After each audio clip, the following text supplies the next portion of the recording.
Sebabkan periuk ni best, saya ambil 2 set. Saya suka set periuk ni sebab dia mudah nak simpan jimat space kat dalam kabinet. Dia ada penutup macam ni dan dia ada tangkai yang boleh dicabut. So kita boleh simpan je tangkai kat dalam ni. Untuk tangkai ni kita just tarik kat atas ni dan dia boleh guna untuk semua jenis periuk dan kuali ni. Nak guna yang ni boleh. Nak guna yang kecil ni pun boleh juga. Yang besar ni pun boleh juga. Nampak ni saya angkat semua ketiga-tiga periuk ni. Memang dia grip dengan kuat, insyaAllah tak jatuh. Yang periuk ni coating dia coating seramik tau. So dia lebih selamat berbanding coating yang biasa. Korang tahu kan kalau coating biasa tu, kalau bila dia tercalar ataupun masak dalam suhu yang terlalu tinggi, dia akan menyebabkan punca kanser.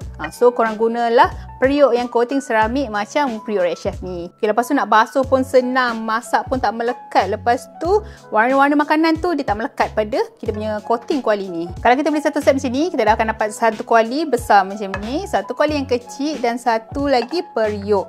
Lepas tu dapat juga dia punya tangkai yang boleh cabut macam ni dan juga penutup. So kita simpan macam ni, terus boleh simpan kat dalam kabinet. Kan jimat space tu. So kalau korang berminat dengan set periuk ni, make sure dapatkan sekarang. Kat sini saya ada warna biru, pink, lepas tu ada lagi pilihan warna hijau, kuning dan juga putih. Make sure korang grab sekarang sebelum colour-colour favourite korang habis.